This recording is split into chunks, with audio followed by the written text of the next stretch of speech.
Hello everyone, welcome to Everything Arsenal. Manchester United 1, Arsenal 1. Draw. More drought points in the Premier League. We're not supposed to be talking about Liverpool, but everyone is, so fair enough. They're 15 points ahead. We have a game in hand, but that doesn't matter. The league is already over 2 weeks ago. We already know that. Yeah, we expected a win today, obviously, after that performance against PSV. To be honest, is a point a fair result, or should have Man United won? I think Man United should have won that game. We were lucky. David Raya and Declan Rice were absolutely phenomenal today. They literally saved us. And today we were losing the ball a lot, especially those last 30 minutes. We were losing the ball a lot. We were giving away terrible passes in the final third. And yeah, I don't know. For me, I said the league season is over. I'm just, just try and get a different way of playing between now and the end of the season. For me, I'm just really looking forward to the next game against PSV. Let's see how that one goes. And, one of the Madrid teams, let's just see how that one goes. And that's it. We're not expecting to get excited for the remaining Premier League games. The whole season, let's be honest, in the Premier League, we've played well like 7 times. How many games have we enjoyed? Probably like 5, So the next like 10 games, I don't expect to, really enjoy. Now, it could be different for the last part of the season because Saka might be back and Martinelli is now back. It might be different, but it's going to be in a situation where it doesn't really matter. You're just trying to secure top 4, which you still have to do, by the way, after dropping points today. Nottingham Forest have closed the gap on us. Chelsea have closed the gap on us. We can't let them get anywhere closer to us. But right now, for me, I'm just really looking at how far we can get in the Champions League, and I'm definitely looking forward to the transfer window.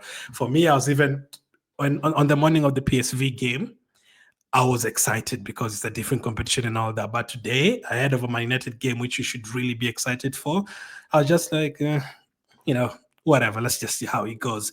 I wasn't really excited for it because you already know the Premier League season is over. No, I was more excited about seeing the Here We Go for Andrea Berta today, our new sporting director, because I think we have a big summer transfer window coming up. I'm excited that a new sporting director has been appointed. We have a big summer. Liverpool is already ahead of us now. We cannot mess around again in another transfer window to let Chelsea catch up with us or Newcastle catch up with us. You expect Man City to be better next season. You don't want them to go ahead of us again by 10 points. You don't want that to happen. But back to today's game, I expected a win, but first half went as it usually goes for us. A lot of domination. We look like we are very good in terms of passing, in terms of keeping possession. We can actually keep like 95% possession in the first half of a game.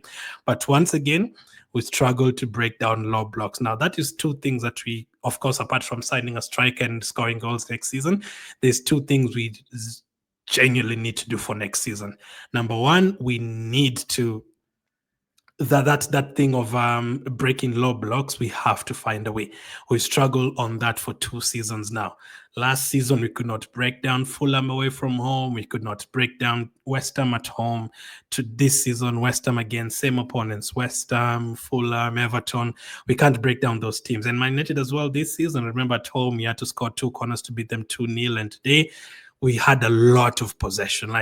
If you have a couple of forward players there, we probably score 3 or 4 goals in that game. But because there is no, cutting edge in that game, you cannot score. You have to find some brilliance somewhere from maybe Timber making a run on the right side, or Odegaard to open up something with one pass, or Declan Rice to open up something with his shots, or something from outside the box from Partey. That is what you're basically looking for, a cross or something. In terms of fluidity, it's not there in terms of breaking down low blocks. Now, when Arsenal play teams like PSV and Sporting and those teams attack us, we can score 6 or 7 goals. We scored that a lot of times over the last 1 year. But the problem is usually when you play teams like Man United and teams like Fulham who are going to come and pack the bus, like that first half.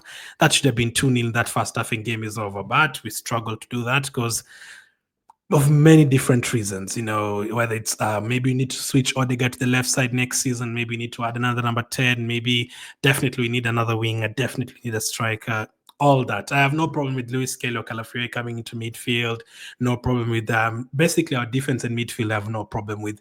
I just need someone else to help out Odegaard in terms of the creativity in the forward areas. We need to change a lot this summer transfer window. That is one. And number 2 is transition. Defending transitions. It is very easy this season, especially. It has been very easy for opponents. Anytime we lose the ball like this, that other team has a chance to score a goal. We saw it against West Ham. We dominate possession the whole game. They get a chance, ball and goal. Against Tottenham at home, we dominate the whole game. They get a chance from a corner kick, on goal. This game against Man United, we were losing the ball and literally just one pass, they're into our final third. And even the goal that they scored from the free kick, we'll talk about that as well. It was just one long ball from Onana. We were so open, and boom, one touch. They're into our final third. They're past our midfield. I don't know what is going to happen there. They get past the transitions very easily. Now, Declan Rice is, I don't know why Declan Rice is disrespected by people. Him and Ray have been part of our top 5 players this season by far. Even when you're playing poorly, Declan Rice is always there, saving us with interceptions and tackles and all that. And that is his job. Now, he still does a lot going forward. Because, like, for example, this year he's created the most big chances in the Premier League. It still does that for us. But maybe when you don't have him in the number 6 position and someone bypasses him and Odegaard, it is very hard for him to catch up because, he's not in the number 6, he's in the number 8 position going forward. Now, Partey has also been very good for us most of the season, but I don't know what change you're going to make next season I don't know whether we're going to, be giving Odegaard 60 minutes and then subbing him off. I don't know if Odegaard is going to be moved to the left side and then we get another number 10. I don't know whether we're going to be, maybe playing Odegaard on the right and then get another number 8 who's going to push forward better and have Declan Rice in the number 6. Does that mean Partey will be on the bench next season? I don't know, but we have to change something in that midfield because every time we lose the ball, the opponents get a chance immediately. Like, we can have the ball for 55 minutes. Or let's use the first half. We can have the ball for 45 minutes like we did. Man United get one chance and boom, it's a goal. Simple as that. And we've seen that a lot of times. Brentford away from home, a counter-attack, goal. Fulham away from home, counter-attack, Jimenez, goal. We've seen it a lot of times this season where the opponents gets one chance and it's a goal. Even Girona away from home, they get a chance, it's a goal. We need to sort that one out for sure and breaking down of the low block because we dominate so many games. Like, the only team that usually gives us a hard time in terms of not dominating possession is Man City. All the other games, we dominate the whole game, but we just don't create enough and we don't score enough goals. And there's also those half chances that we have, like Merino in the box in the 9th minute. If that is a striker like Gyökeres, maybe puts it on target.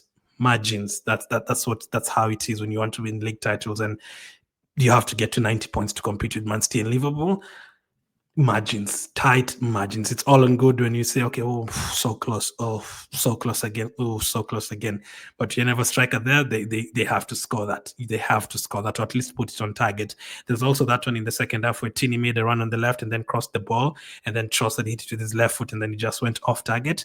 Those half chances as well, maybe a striker puts it on target. So such half chances, you need to take advantage of, because again, today it was the first half and second half was very different. Now, for us fans, most fans have already checked out of the Premier League. I don't know if the players feel the same as well. I don't get that vibe from players like Declan Rice and Team and the defenders. Those ones, I still see some hard challenges from Gabriel, from Declan Rice. Those ones, no problem. But in the forward areas, literally today, there was nothing. Trossard, nothing, some scuffed shot, and then to make it worse, gives away a dangerous free kick on the other side where we concede from it. Nwaneri can't depend on him every single game. He's basically, this season he's already done enough. He's done way more than we expected him to do this season. We can't be depending on him every single game to save us. He's supposed to, when he scores a goal against PSV midweek today, he's supposed to, come off the bench 30 minutes, have some impact. But depending on him every single game, we are going to burn him out by the time he gets to 20 years old. We don't want that. Merino, again, didn't really get any chances at all. He was moved back to midfield. Trossard was put up front. Tini was put in crosses, and Merino was out of there. It just didn't make sense. It was just basically a case of let's just try whatever. It felt like that. It felt like we were just trying whatever works. Let's try something. So the Premier League season is definitely over. So for now, the next, I don't even know how many games we have remaining, 10, 11, something. I don't expect us to lose games because we still have a good defense and a good goalkeeper. We'll talk about that one as well. But in terms of creating chances and all that, there's going to be a lot of nils and a lot of 1-1 still to come. There's still going to, out of the 10 games remaining, there's still like 6 of them that are going to bore you to death. So get ready for that. We are probably going to win the games against Southampton and Ipswich in those teams. But the teams that are going to, pack the bus against us, like Fulham at home at our place, How are we going to break them down? Which other team are we playing? I don't even. I've kind of checked out. I've kind of checked out of the Premier League season as well. I think we'll need like 5 more wins to get to finish confirmed second. But yeah, we struggle. In the Champions League, teams open up and you get, spaces to work with. But in the Premier League, we don't get spaces to work with. And listen, I've been watching Arsenal since 2004. And, that period during 2007, 8, 9 there when, Arsenal used to play at home against Portsmouth and Bolton and Fulham and Stoke City, those teams. There's a lot of those teams that used to come and pack the bus against us. And there's many of those games used to struggle to get a goal. I don't know if it's the 2008, 2009 season, somewhere there, when we had Fabregas and Rosicki and Kleb and Walcott, a lot of those teams used to come and pack the bus against us. And a lot of those games were frustrating. It was 0-0 at halftime, but we were trying to open them up. And eventually you'd find Fabregas opening them up with the pass, or, Sanya with the cross, and then Adebayo header or something like that. We used to do that. Teams have always come to the Emirates Stadium to pack the bus, especially recently. And back in those days, they do it a lot. But those days we used to find a way to get a 1-0 or 2-0 at the end. We struggle with that a lot these days. We need to find a way next season. That is something we need to desperately work on during this preseason, how to break down teams that are going to come and pack the bus, because teams know now how to beat Arsenal. Most of them are going to do that next season. Don't be surprised if Brighton does that against us next season. Brentford, Newcastle. Newcastle is the other one. Newcastle do that against us a lot. They know that, they'll get 1 or 2 chances. Isaac will score and we'll miss ours. They do that a lot as well. So we need to find a way. But yeah, that Trossard foul, very, very silly, because I just knew if you give them a free kick like that, is probably going to be a shot on target from Bruno. The wall was a little bit farther back. I don't know if that is an Arsenal error or a referee error. I don't know. But yeah, David Raya was way far to his right. He should have been to his left side. But I saw people getting onto David Raya, like, we need another goalkeeper. I was like, come on, man. David Raya, Gabriel, Saliba, Declan Rice, those guys are not the problem at us. So that's why when Saliba makes an error, I'm like, yeah, 3 months, 1 error. You don't expect him to be perfect throughout the season. How many mistakes had David Raya made this season against Newcastle when the game was basically done? And today got the positioning completely wrong. But again, in the same game, he makes like 3 or 4 world-class saves to save a point for us, because we'd have lost that game if it wasn't for him. That save at the end in the 92nd minute, and the one from Mazraoui, absolutely incredible from David Raya. So again, he saved us. But these are players that I don't have a problem with. These are players I want us to give new contracts to very quickly. Players like David Ryan, Gabriel, and Rice, they need to be here for us to achieve something. So the defense is not a problem. We don't concede that many goals. When was the last time Arsenal conceded, for example, 3 goals in a game? I can't even remember. So defensively is not the problem. These defenders are very, very good. The problem is how we're going to transition to the forward positions, how we're going to break down low blocks and, substitutions. I also need better from Arteta in terms of substitutions. That thing of Martinelli on, Noneri off, Tierney off, Lewis Kelly on, it's a bit, too same for today. I would have loved to see, Noneri coming on because Partey went off later on. You'd have took off Partey earlier maybe, and then brought in someone. So I have Nwaneri and Odegaard together. Now, Nwaneri didn't have any impact in this game. I think they did well to mark him, but again, we can't depend on him throughout this game. So maybe move him to the midfield, have him next to Odegaard, have Martinelli on the right side. All of a sudden, you have 5 attackers. You have something different for United to think about, but just didn't have that. So yeah, we need as well different changes, different substitutions and all that. But the best moments in that game was the Rice tackle on Højlund after a Merino mistake. The Gabriel tackle on Højlund as well. There was another Gabriel tackle on Garnacho early in the first half. Those guys were good. Those guys are always good. No problem with that. And to sum it up again, the free kicks. United got a free kick. I expected them to score. We got the same free kick in the same position the second half. And I just knew we wouldn't do anything with it. Like, why are people even scared whenever they give us a free kick? Like, it's been like 4 years since we scored a free kick. Saka scored against PSG, but it wasn't a direct free kick. It was like across the 20. I don't even know why. We've tried Odegaard. We've tried Sterling. I think Saka's tried a couple.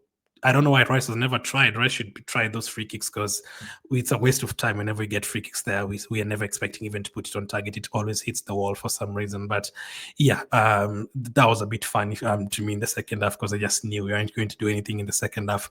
Quick player ratings. I'm going to give David Raya. I'd given him an 8, but he made another incredible save. I'm going to give him a 9. I know he made an error for the positioning, but those saves he made in the second half, Raya is not a problem at Arsenal, man. Raya has been, this season, his rating is like a 9 out of 10 for me this season. Like, that is how good he's been. So for me, Raya, 9 out of 10.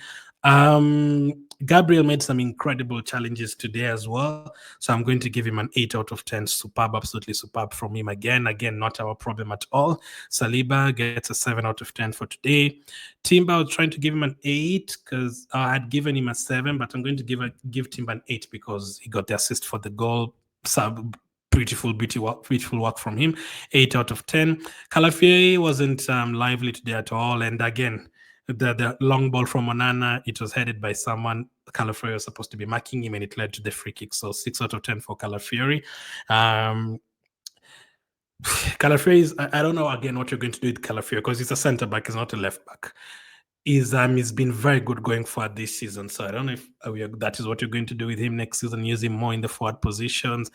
Because now next season, Timber is there, Ben White is there, Lewis Kelly is there. Lewis Kelly is also a midfielder either way. So again, I would not be surprised if you got another left back because Zinchenko and Tierney will probably leave. But I'm going to give him a 7 out of 10. I think he was winning a lot of the duels in midfield. 7 out of 10 for him. Declan Rice, special player, 9 out of 10. I can't believe when I go on Twitter or somewhere, go watch some shows and I hear people saying Declan Rice, we wasted 100 million. What are we talking about? Declan Rice, this guy, since he came to Arsenal, he's been worth every single penny. You can count on one hand how many games he's played poorly, probably the ones against West Ham at home. Almost all the other games, Declan Rice has been superb for us. The big games that people say, oh, this and this player don't do well, Declan Rice has stand up for almost all of them. That's why, he scored against Chelsea away. This is the second time he scored against Man United already. He always stands up in the big games. 2 assists against Man City a couple of weeks ago. Defensively is superb. Today, the challenge he made on Højlund, and then he still goes and scores a goal on the other side. Come on, man. 9 out of 10. Odegaard, 6 out of 10. He had some shots on target, could easily have scored, but again, we need way more. We need more from Odegaard. Trossard gave away the free kick, 5 out of 10. Again, there's another shot that he had just scuffed it well. Off target, terrible. Nwaneri, 6 out of 10. Was a bit quiet, but he did put in a couple of good crosses. Merino, 5 out of 10. He also made a mistake that we almost got punished from, and that Højlund chance that Rice saved Merino on. From the bench, Lewis Kelly gets a 6. Martinelli gets a 7. I think he was lively, could have scored a second goal for us. Tierney gets a 6, put in a good cross for Trossard. I don't think they had anything else to do. We saw Sterling being showed the whole game. That shows you something. If Tierney is coming on ahead of Sterling, that one is over. So we're going to see him on the bench, but we don't really count him as a bench player. And by the way, I'm so glad to see Martinelli back, just as a different option. So happy to have him back because we are already overplaying players like Nwaneri. We need to be careful with those players. Manchester for today, I'm just going to give him a 6. Draw against Man United, not good enough. First half, okay, but again, we didn't break down Man United. We struggle with that. 6? Nah, actually not a 6. I'm going to give him a 5 because I just remembered the subs as well were a bit shaky. In terms of Jaime, I wanted either Monero to stay on, just change something, go with 5 attackers instead. It's just a 5 out of 10. Disappointing day, but to be honest, I'm not that bothered because the Premier League season is over for me. For me, what I want to see now is, try and figure out how to break down those low blocks in these remaining games. Let's go as far as we can in the Champions League. Let's see how we're going to do against one of the Madrid teams. And we start working on the transfers for this season. You and Andrea Beta, we need a better transfer window, a way much better transfer window. This is a make or break transfer window because we already messed up twice. You cannot mess up again. If you mess up again, boom, the likes of Chelsea must be ahead of you now. You're fighting for 4th or 5th. We can't let that happen. Thank you for watching, guys, and I'll catch up with you on the next one.